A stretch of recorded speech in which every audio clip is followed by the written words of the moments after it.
Hola queridos amigos, bienvenidos a En Sociedad TV, donde cada fin de semana les llevamos a ustedes un contenido interesante, actual, esperanzador. Y ciertamente en el día de hoy volvemos a retomar todo lo que acontece en el mundo con esta pandemia y sobre todo en este preciso momento donde se están hablando de las vacunas, que son pues la parte de esperanza que tiene la humanidad para poder contrarrestar esta pandemia del COVID-19. Y en el día de hoy tenemos un invitado súper especial, es una persona completamente conocedora de todo lo que es las vacunas y estaremos conversando dentro de breves instantes con el doctor José Brea del Castillo, quien es pediatra, infectólogo y además presidente de la Sociedad Dominicana de Vacunología. Con él estaremos hablando de todo esas cosas, esas dudas que tiene pues la ciudadanía a nivel nacional y mundial sobre si se ponen o no se ponen las vacunas y en qué consisten. Así es que no se nos muevan de ahí. Después de esta pausa, volvemos.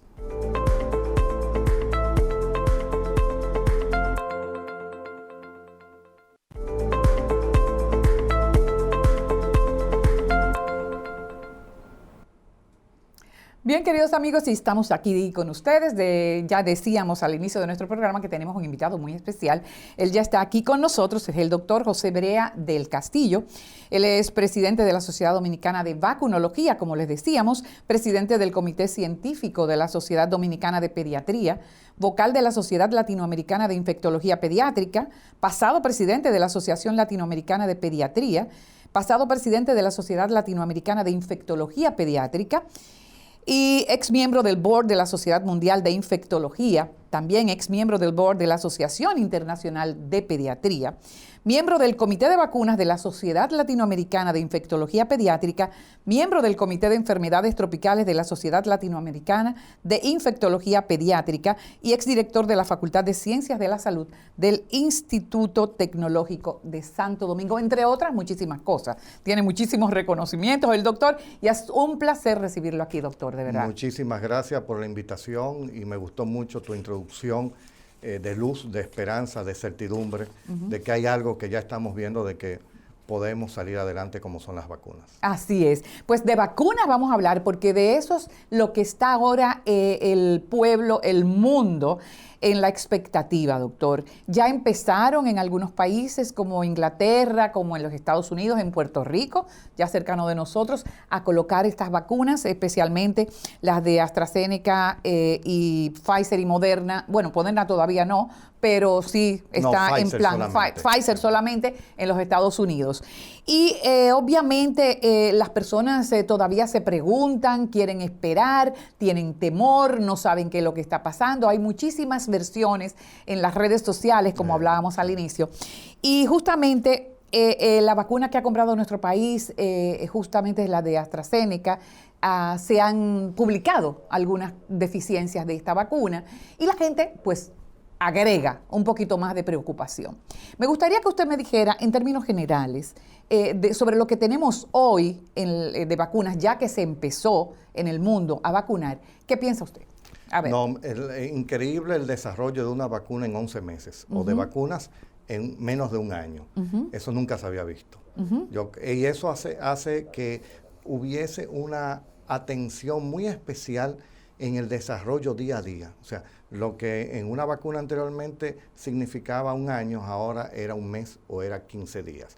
Y además, como yo he dicho, era un microscopio electrónico que todo el mundo lo está viendo, gigante, qué es lo que está pasando. La gente aprendió cómo se hace un medicamento, una vacuna, pero hay cosas que no entendían. Entonces, eso traía una situación probablemente de confusión. Hay mucha razón para tener dudas al haber un desarrollo en 11 meses de una vacuna. Exactamente, eso la gente le dice. Eso lo entiendo perfectamente, pero decíamos muchísimas razones, que había un protocolo, que había que esperar lo que estaba sucediendo, que las cosas eran muy rigurosas, que después que tenían los datos tenían que ser publicados, revisados por pares, que tenía que pasar por los organismos regulatorios, como es ahora mismo los organismos de Estados Unidos, el organismo inglés, el organismo europeo, también hay organismos en Brasil, en México, en Colombia, que son de nuestra importancia, de nuestra región. Entonces yo creo que el problema es que tenemos una vacuna en poco periodo de tiempo, tenemos vacunas en poco periodo de tiempo y la gente no ha entendido esa situación. Pero es que ya había previamente toda una, científicamente... Había plataformas. Exactamente. Ya. La gente no entiende que la tecnología de algunas que se están utilizando, por ejemplo, como varias de las vacunas chinas, es una tecnología ya usada hace 40 años, que se llama inactivada. Pero también la del RNA mensajero ya se había utilizado, pero no en vacunas, pero existía esa tecnología. Ya. Entonces, la gente cuando hay algo nuevo y desconoce, yo creo que ha fallado un poquito en un momento cierta comunicación por la prensa. Definitivamente. De parte de las empresas. Yo creo que no hubo la mejor comunicación en este sentido. Claro, las sociedades científicas, el mundo científico trató, por supuesto, de dar las explicaciones y ha tratado de dar las explicaciones. Pero lo importante es que tenemos vacunas, de que las vacunas se han aprobado, la única vacuna que se ha aprobado, bueno, hay 3 vacunas que se han aprobado, hay otra que se está a punto de aprobar, pero es ya en su país, en Rusia, se aprobó la rusa, que la están poniendo. Hay varias chinas que se están poniendo. En China hay más de 1 millón de dosis puestas. Y actualmente el organismo regulatorio de Inglaterra, recuérdense que ya Inglaterra no depende de Europa, porque salió por el Brexit. Sí, claro. Entonces no tiene que esperar la parte europea de la EMA. Entonces la parte de medicamento europeo. La asociación o es como la FDA de Estados Unidos. Entonces, ellos rápidamente, de manera muy inteligente, y lo puedo decir, yo creo que los ingleses fallaron desde el primer momento en sus recomendaciones. No nos recordamos, pero hasta su ministro en un momento que pensaba que había que flexibilizar, cayó en cuidados intensivos. Claro. Entonces yo creo, y no solamente eso, sino que Inglaterra, además de otros países que podemos mencionar como Turquía, Indonesia, Brasil, Estados Unidos, Italia, Alemania, están pasando por una segunda ola o por un rebrote o por si no es así, un aumento de la situación o un volver atrás. Entonces Inglaterra muy inteligentemente pidió los estudios, lo vio y lo aprobó y empezó primero que en Estados Unidos, que es el país donde esta empresa, independientemente que tiene su asociación con Alemania, ¿no? Con una empresa tecnológica de Alemania, pero ellos empezaron a ponerlo. Entonces, esa vacuna es de uso de emergencia. ¿Cuál? Ambas. Todas. No, es que nada más ha sido las rusas, uso de emergencia, las chinas, uso de emergencia. Y la de Pfizer, después no hay otra aprobada. Ya. En cualquier momento no hay otra. No hay otra aprobada de uso de emergencia. ¿Qué significa uso de emergencia, doctor? Que no está completamente validada. Bueno, aprobada, que todavía probablemente le falta un tiempo para ver una serie de detalles. Recuérdense que estamos andando rápidamente, pero esa cápite de uso limitado o uso de emergencia se ha utilizado anteriormente. Es algo que existe. En otras vacunas anteriores. Y es algo que existe, básicamente, algo que existe. Bueno, recientemente en vacunas, en las últimas décadas no se había utilizado, pero por ejemplo, en el 2009, cuando hubo la pandemia de influenza, cuando se sacó la nueva vacuna pandémica, fue de uso al principio, para darle uso rápidamente fue de uso limitado o de uso de emergencia. Y al cabo de un tiempo, cuando pasó una serie de regulaciones o el tiempo, ya se hizo la vacuna pandémica, como va a pasar con la del COVID. Exactamente. Entonces, es de uso de emergencia. ¿Qué significa? Que usted puede aprobar un medicamento, como se aprobaron algunos medicamentos para la propia enfermedad, para uso limitado o de emergencia. Y que fueron cambiando, doctor. Y que fueron cambiando, exacto. Bueno, usted ve. Entonces, la de vacuna dice, sí, tenemos los estudios, vemos que todo está bien, reconocemos el trabajo que ustedes han hecho, porque antes de llegar a esa aprobación, se sientan a preguntarle. O sea, hay un careo de las autoridades para la empresa, a los investigadores. Eso no es que tú me mandas el papel y yo lo veo y ya. No. Claro. Ahí hay una serie, mándeme más. Ok, aprobado para uso de emergencia y vamos nosotros a poner las condiciones. ¿Qué uso de emergencia? No es de manera masiva. Fíjate en Estados Unidos, Inglaterra y Canadá, que son los primeros países en Occidente que se está poniendo la vacuna. Tú mencionas Puerto Rico, pero Puerto Rico es parte de Estados país, Unidos. pero es parte de Estados Unidos. Se pondrá en Alaska, se pondrá en Hawái, pero son parte de estados libres, independientes o no. Entonces, ¿cuál es el detalle? De que vamos a ver qué sucede, pero vamos a trabajarlo con fases. Por las vacunas se deben trabajar con diferentes fases. Y eso es la recomendación que hay y así mismo se está haciendo en todas partes. La fase primera es con el personal de primera línea que está enfrentando todo. Luego empieza a ponerse, va a variar mucho, personas envejecientes que estén en los hogares, en los ancianatos, de largo término, de larga estancia, o sea, que vivan ahí. También empiezan a trabajar posteriormente con las personas que tienen probablemente mayor edad. Eso se va a establecer dependiendo en cada país, 65, 75. Se habla de que primero más de 75, luego más de 65, luego más de 60. Sin embargo, doctor, y permítame preguntarle, que he visto también que muchas de las vacunas que se han estado haciendo, ¿no? Sí. Tienen un renglón entre 18 y 56 años. ¿Ampliaron esto? Sí. ¿Se amplió ya hasta qué edad? No, porque los viejitos que estamos bien, ¿verdad? Podemos seguir. Sí, se amplió a más de 80. Ah, se amplió a más de 80. Y no solamente eso, sino... ¿Y por qué se había puesto eso tan riguroso, doctor? Bueno, lo que pasa es que los estudios probablemente en la gran cantidad que hicieron, dieron esos datos, pero muchas veces en ese gran estudio de 20,000, ellos abren 2,000 para personas mayores, 2,000 para personas menores de 16, y tienen datos, no tan fuertes, pero tienen datos. La vacuna, por ejemplo, la americana, la que acaba de aprobarse, la de Pfizer. La Pfizer, sí. Se ha visto que los efectos, que primero que en las personas envejecientes, más de 65 años, tienen ¿reacciones? Menos reacciones. Efectos adversos. Transitorios. Hay que entender que hay efectos secundarios que son transitorios como cualquier otra vacuna. Probablemente tengamos más efectos secundarios con estas vacunas. Una cosa que la gente se pregunta, doctor, es cómo funciona la vacuna. Hay gente que dice que tiene el virus muerto, el virus activado. Estamos hablando de lo que usted dijo, ¿no? De esto del mRNA, o sea, que es un mensaje genético. ¿Cómo funciona? Me voy a extender porque voy a llegar a un momentico que yo sé que es una pregunta obligada que tú debes tener. Mira, las vacunas tienen diferentes formas. Hay vacunas de virus vivo y tú a ese virus vivo lo tomas, le haces varios pases y lo dejas, vamos a decir, que no produce enfermedad. Entonces esa es la vacuna de varicela, rubeola, papera, que te inyectan la misma exactamente. Te inyectan el virus vivo, pero atenuado. Te lo atenúan. Luego está, vamos a suponer... ¿Eso entonces cómo funciona con los...? Con el virus vivo se toma y se atenúa. ¿Cómo funciona en tu organismo? Bueno, no. La misma respuesta como si estuviera entrando esa enfermedad. Empieza todas las células a producir anticuerpos para proteger, para controlar ese virus, ese antígeno, ese enemigo que entró.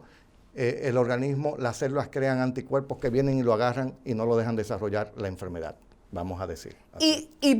Perdón, porque quiero entender. ¿Lo logran porque es muy poco lo que se ingiere? Está bien estudiado, le pone la cantidad exacta que el organismo tenga la capacidad de desarrollar perfectamente bien más del 95%. Claro, lo que puede eliminarlo. Sí, eliminarlo. Perfecto. O controlarlo o evitarlo. Entonces está el atenuado, que tú puedes coger el virus entero o la bacteria entera y también la atenúa. Y entonces desatenuarlo. Pero vamos a decir... bueno, es esa, el atenuado. Perdón, quería decir el virus inactivado. Puedes coger el virus, inactivarlo, matarlo, vamos a decir, pero le deja las propiedades para que el organismo desarrolle anticuerpos. Entonces, para eso está hepatitis A, hepatitis B, rabia, encefalitis equina. ¿Todas esas son así? Sí, la de inactivado. También hay vacunas inactivadas de COVID ahora mismo, básicamente las chinas, que tienen esta plataforma y los efectos secundarios son mucho menores, porque son los mismos que tenemos los mismitos de hepatitis A, hepatitis B, que se ponen ya, hepatitis B se pone a nivel mundial, se pone desde el nacimiento, al nacer, en las primeras 48 horas de nacido, se pide que al niño se le ponga la vacuna contra hepatitis B. Y también rabia, la misma influenza en un momento. Entonces, esta tecnología nueva, hay 2 o 3 tecnologías nuevas, pero voy a tratar de explicar una, que es la de Pfizer. La de Pfizer. Y también hay otra que no vamos a entrar en detalle. Es un RNA mensajero. Eso significa que yo tomo y te formo una sustancia donde yo le digo que vaya a la célula cuando se te inyecte, llegue a la célula y crea, vamos a decir, los anticuerpos que normalmente la enfermedad crea cuando tiene el virus dentro. Son unas proteínas, es que quiero tratar de ser lo más explícito. Se busca la manera de que ese mensajero que yo te envío a las células diga, mira, sin tener el virus aquí, yo quiero de que tú, a estas proteínas que tú estás viendo aquí, que son engañosas, tú me vas a crear los anticuerpos. Como para que crean que es el virus. Todos hemos visto el virus que tiene las espículas. Sí, exacto. Esas espículas son las que crean las proteínas para que se cree el anticuerpo. Ya. Entonces, ese es el mensaje que le da el RNA a las células. Mira, estas espículas, estas proteínas, fórmalas. Y esa es la manera que ya empieza a formar proteínas y esas proteínas anticuerpos y ya ese organismo, vamos a decir, tiene en su sistema inmunológico guardadito ahí en disposición. Una cantidad de anticuerpos. Una cantidad de policía antimotines. Ya, ok. Entonces, cuando ya hay un motín... ¿Y el mensaje llega siempre, doctor? Sí, ¿O en algunas personas no, llega el mensaje. Llega el mensaje. Pero te voy a decir lo siguiente. Se está hablando, y vamos a hablar claro, que eso te va a cambiar el DNA. Ah, dicen. Sí, pero es importante decir lo siguiente, de que una infección viral, ya sea de COVID, no, todo esto sucede normalmente. Las infecciones producen el sistema inmunológico, RNA mensajero, y hace lo mismito. O sea, lo que se está haciendo a nivel de laboratorio y de las vacunas es imitando al organismo.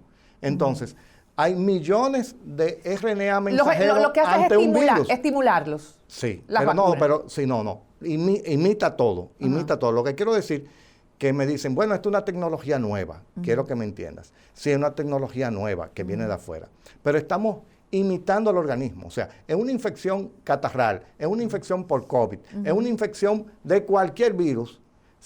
El organismo produce RNA mensajero para que empiece a producir anticuerpos. Claro. Entonces, eso que hace un virus nunca ha modificado entonces un ADN. Imposible. Nunca. Entonces ya tú te das cuenta, número uno. Segundo, ¿cómo te puedo decir? Para que la gente entienda. El RNA y el ADN, o DNA, como se le quiere decir, nunca se van a juntar en una célula. Uno está en el núcleo y uno está en el citoplasma. Me hago entender. Un pez que viva en la profundidad, tú nunca va a tener problemas en el espacio, porque nunca van a una manera de encontrarse. Es imposible. Claro. Imposible. Entonces, óigame, las vacunas no pueden modificar. Hay más de 10 razones, que no quiero entrar en ese detalle técnico, de que no pueden modificar el DNA. Lo único que van a hacer es producir anticuerpos para protegerte contra el COVID. Correcto, más nada. Correcto. Bueno, entonces, ¿en qué se diferencian, doctor, ahora mismo? Las que conocemos, ¿no? Sí. La Pfizer con la AstraZeneca. Sí, son diferentes plataformas. Hay diferentes. Está la de, por ejemplo, utilizan un vector viral que se llama adenovirus. ¿Cuál es esa? ¿La AstraZeneca? AstraZeneca, la de Gamaleya, la rusa también. Yo le digo la AstraZeneca porque es la que ha comprado el país. Sí. Yo creo, y te voy a dar la noticia, yo creo que... y así, ¿que están abriendo? Yo estoy totalmente seguro que las autoridades que están informadas, y de todas maneras por varias vías hemos hablado, o grupos han hablado, no se pueden cerrar con una vacuna. Claro, eso es. No, eso estamos seguros. Clarísimo. Yo estoy seguro de que lo lógico es que ellos estén negociando ahora mismo con Pfizer, porque es la que está disponible ahora mismo. Y yo creo que la canasta tienen que abrirla también muy pronto para Moderna, otras. muy pronto también. Moderna es un poquito más difícil porque no tienes, bueno, hay que ver si tienes representación. Lo que pasa es que con Moderna no tienen tanta capacidad de producción. Ajá. Y recuérdate que las vacunas no fueron subsidiadas en Estados Unidos, ninguna. Lo que fue que se le pagó compra por adelantado. Claro, eso ayudó a un desarrollo más rápido. Claro. Una tecnología que estaba ahí, bastante dinero para seguir desarrollándola. Y otro detalle que la gente no entiende. ¿Usted sabe cuál ha sido el principal logro por qué se logran esta vacuna? Por el dinero que han aportado. No. ¿Y por qué? Por los voluntarios. Han aparecido cientos de miles de voluntarios. Qué raro eso, ¿no? Es contradictorio con lo que... No es raro, es que yo creo que la humanidad y el ser humano esencialmente es solidario y entiende lo que está sucediendo. Sí. Algunas veces magnificamos lo negativo, yo creo que no. Yo sí creo también, es verdad. Cuando hay una vacuna de otra naturaleza, tú puedes durar hasta un año para reclutar. Pero no por ningún problema, porque es el conectar. Sí. Mira, en el centro tal se le van a poner una vacuna a los niños que se está probando, que es de neumococo, que es de meningococo, y es un proceso lento, no hay nada todo. Pero en esto, sencillamente, en una semana cerraban el estudio, en una semana. Porque había muchísima gente. Sí. Exactamente, entonces y eso, claro, también hay que resaltar la parte de recursos humanos, de recursos tecnológicos y de recursos económico, financiero, ha habido la disposición del ser humano de irse, de llenar todas las pruebas de vacunas. Claro. De las 200 que, bueno, hay 43 o 45 en estudios clínicos ya, aunque sea fase 1, 2, 3. Clínico, de que tú hablas clínico es que en seres humanos. Cuando son preclínicos, hay alrededor de 200 es en animales. Ya. Pero de una vez que abren, la gente va y está en la mejor disposición, voluntario, sin paga alguna. Bueno, es que, doctor, es que todo el mundo quiere una salida y tiene, como usted dice, hay mucha gente solidaria y que quiere realmente echar para adelante todo lo que se está haciendo. Una cosa que también hemos visto es que no solamente es una vacuna de una dosis, sino que ambas son de 2 dosis. Cuéntenme de eso. Cuéntenme, porque AstraZeneca tuvo que poner otra dosis, después dosis y media. ¿Cómo funciona eso de las dosis? Sí, son 2 dosis. La ¿Y mayoría, por qué? La mayoría de los estudios han visto que te pongo yo una primo, te protejo inicialmente de manera primaria. Eso se utiliza en muchas otras vacunas. Claro. Y yo te medí, y a lo mejor tú respondiste en un 50%, un 60%. Oye, vamos a ver, porque ahí empiezan los estudios iniciales, preclínicos. Sí. Yo al animalito le pongo la primera, oye, conseguí 60%. Exacto. Vamos a ponerle los 21 días al mes. ¿Por qué? Porque se ve que después de 15 días, en los primeros 15 días el organismo empieza a trabajar, el sistema inmunológico es espectacular, empieza a trabajar y ya a los 15 días, a los 21, a los 28 días, está ya formado la cantidad final que iba a formar y está preparado para recibir un refuerzo. Entonces, ellos ven, ponle la segunda dosis, subió a 80, subió a 90, ok, nos vamos con 2 dosis. Eso está probado. Entiendo. Entonces, las 2 dosis es para reforzarte, para mejorar tu respuesta inmunológica, tu respuesta para crear anticuerpos para tú protegerte. Pero eso se ve en todas las vacunas, en todas. Lo que pasa es que esta yo creo que como ha sido como tan mundial, todo el mundo está como atento. Las otras han pasado como desapercibidas, nada, llegó la vacuna y punto. Pero hay otra cosa de AstraZeneca, que también la gente leyó por los periódicos, el asunto de que producía alergia, ¿no? Algo de esto. ¿Cómo eso no se descubrió antes con todas esas personas? No fue alergia, no. Finalmente pararon. Se relacionó con un evento neurológico. Pero se descartó de que por el momento no tenía relación con la vacuna. Y por eso le dieron luz verde y los estudios siguieron. Donde más duró parado fue en Estados Unidos un mes y una semana, y luego Estados Unidos le dio la vista buena a que concluyera el estudio. Si hubiese habido algún problema lo paran, porque hay un aspecto que hay que entender. Independientemente que estamos en una pandemia, que tenemos una emergencia sanitaria, estas casas farmacéuticas, que son de las más poderosas económicamente del mundo, no se van a arriesgar a un problema legal. Claro. Porque si hay un problema legal, la van a acabar, ¿eh? La van a cerrar y todo el mundo le va a ganar todo el dinero del mundo, ¿eh? Claro. Porque entidades legales van a estar bien atentos a lo que puede suceder. Entonces, por supuesto, también hay que buscarle una solución al mundo, ¿no? Y esta es una de las soluciones. Hemos apostado vacunas, ahí tenemos la vacuna. Yo te puedo asegurar a ti que la mayoría de la gente va a hacer fila para ponerse las vacunas. Bueno, yo soy la primera. Yo lo digo desde que salga. Todos. Y la mejor vacuna es la que vamos a tener primero. Claro. No hay la menor duda. Yo Claro. creo que, por ejemplo, en el Estado, entiendo perfectamente que las negociaciones con AstraZeneca fueron muy agresivas del punto de vista de que ellos ofrecían ofrecían una buena cantidad y ofrecían un buen precio. Un buen precio. Por supuesto, la eficacia que ha salido al final no ha sido la mejor. Exacto. No ha sido la mejor, pero No quiere decir que no se va a funcione. utilizar. Claro. Hay un detalle y vamos a estar claros. Mira, yo creo que ninguna vacuna cuando se apruebe y cuando se empieza a poner en fase 4 o post-marketing, o sea, en la calle, que todo varía, porque ahí se crea la efectividad. Una cosa es la eficacia, que es manejado en un laboratorio in vitro, Exacto. todo regulado, todo controlado, y la efectividad en la calle. Generalmente, primero, no sabemos cuánto va a durar. Eso, nadie sabe cuánto va a durar, ni esta vacuna ni ninguna otra. Cuando tú la sacas, tú vas a ver al cabo de un tiempo, tú puedes hacer modelos matemáticos en base, que ya yo he aprendido, al subión que te dan, vamos a decir, los anticuerpos, a la respuesta tuya inmunológica, ya yo puedo decir matemáticamente que te va a durar más de 10, más de 15 años de manera Y eso adecuada. depende de cada organismo, ¿no? También hay.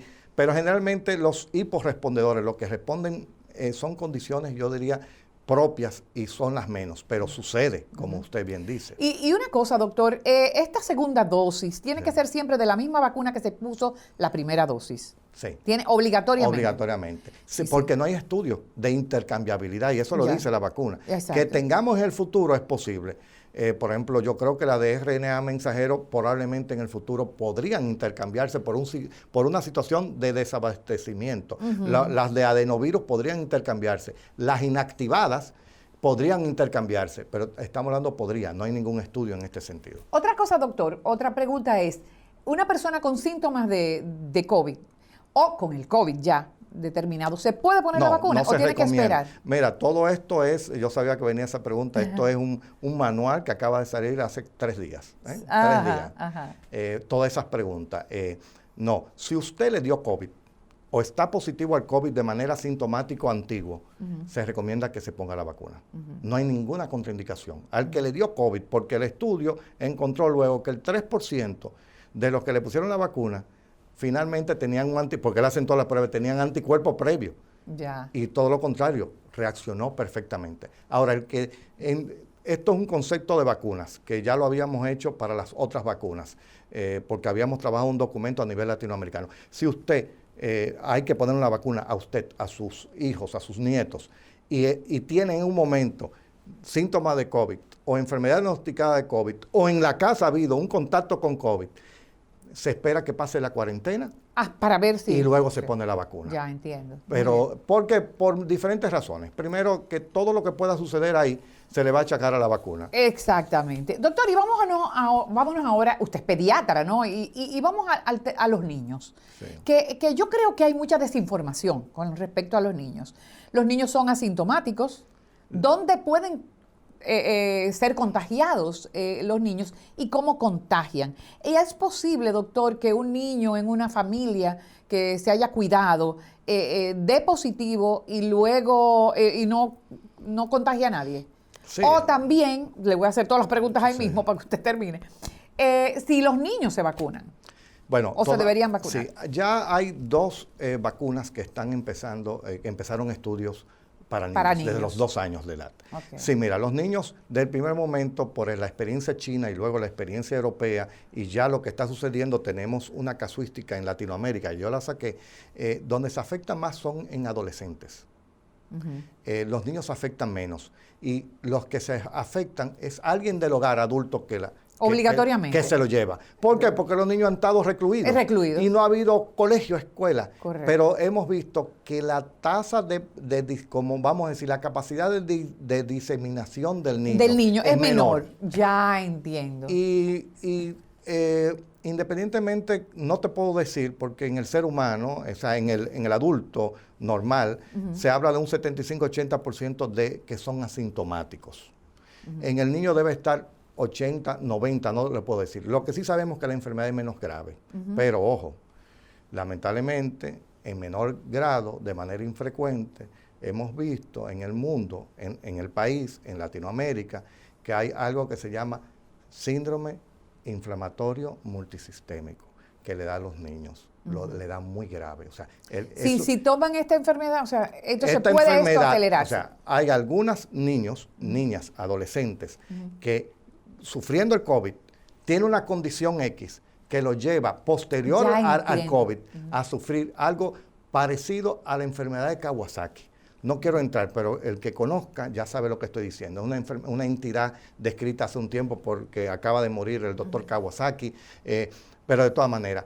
Pero hay que andar, porque si el niño tuvo datos de COVID, y le voy a decir, y si el niño empieza a tener enrojecimiento, conjuntivitis, un rash, y a sentirse mal, con dolor abdominal, con diarrea, de una vez para la clínica, de una vez para el pediatra, de una vez para emergencia, hay que descartar un síndrome inflamatorio multisistémico porque eso lo lleva a la gravedad. La suerte que es ínfimo, hemos dicho que en el niño la gravedad del COVID es mucho menor que el adulto y esta enfermedad es muy infrecuente, pero la hay. Pero existe. En el país yo creo que son decenas que ya se han descrito.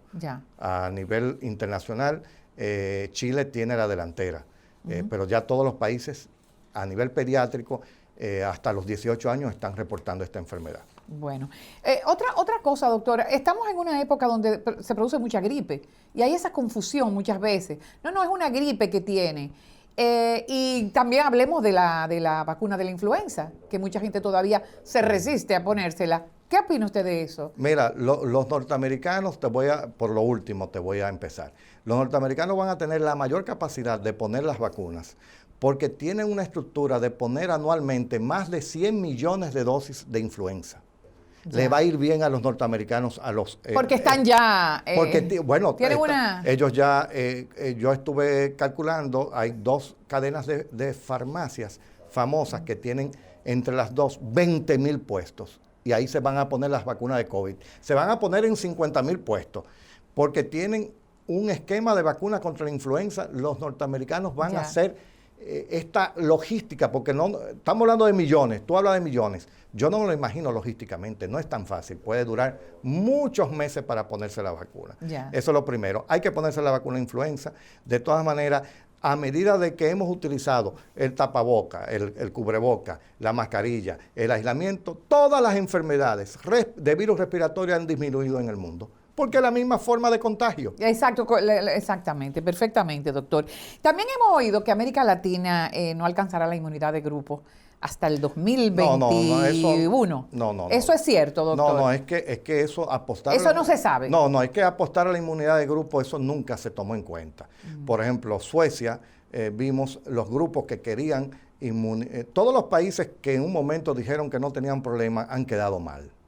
Los países nórdicos, que no. Exacto. Suecia, efectivamente, en los últimos 10 días han aumentado los grupos que llaman a que tengamos una inmunidad de rebaño.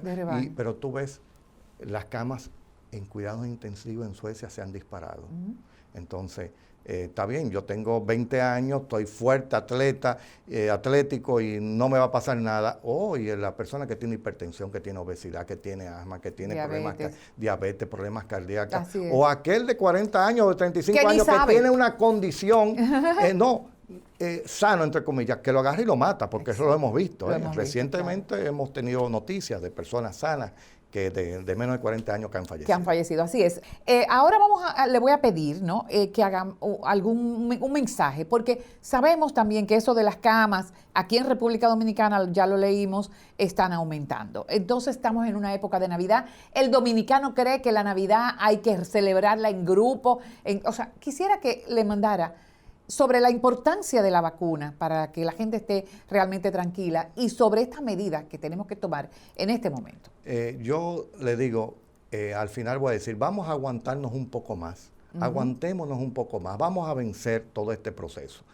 Lamentablemente, desde el punto de vista epidemiológico, con las fiestas navideñas pensamos que en enero va a haber un repunte, lamentablemente. Exacto. El Estado, las autoridades ahí están las recomendaciones. Lo que pasa es que la gente no se lleva de las recomendaciones. Es una responsabilidad individual. Exacto. Aguantémonos un poco.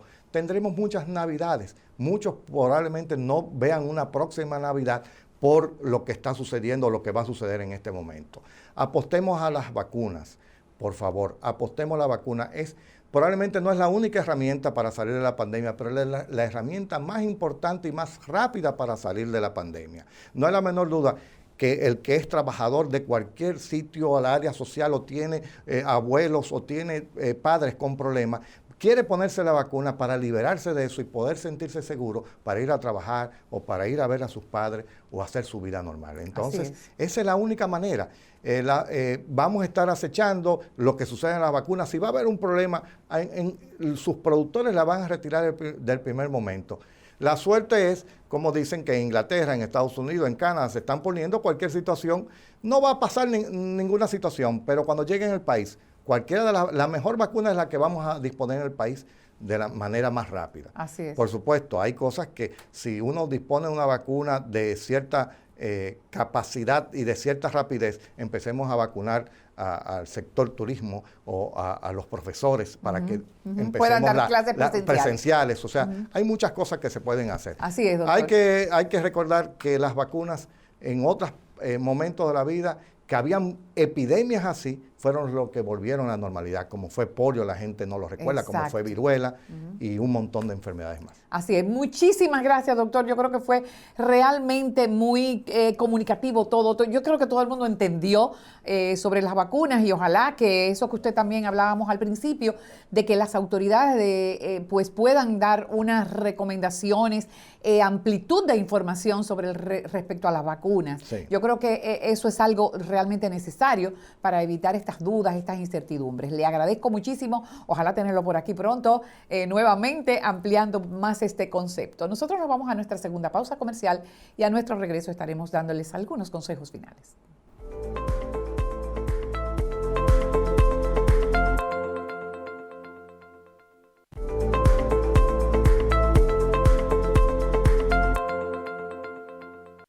Bien, amigos, y ya estamos de vuelta, pero hemos llegado ya al final de un programa más, convencidos de que habrán disfrutado del gran caudal de informaciones sobre la pandemia que vivimos hoy, especialmente sobre las vacunas, para contrarrestar este virus. A través de las importantes informaciones de nuestro invitado en el día de hoy, el doctor José Brea del Castillo, médico pediatra, infectólogo y presidente de la Sociedad Dominicana de Vacunología. Como siempre, les recordamos nuestra consigna de Haz tu parte, que es la llamada a la acción, donde cada uno contribuye al bien del otro. También les recordamos que este programa estará siendo reproducido a través de este mismo canal a las 11 de la noche de hoy, con repetición el lunes a las 9 de la noche. También ustedes pueden acceder al mismo por www.gitelevisión.com en tiempo real desde sus dispositivos móviles o tablets o accediendo a nuestro canal de YouTube. Los esperamos la próxima semana. Que Dios les bendiga grandemente y no se olviden de hacer su parte y quedarse en casa.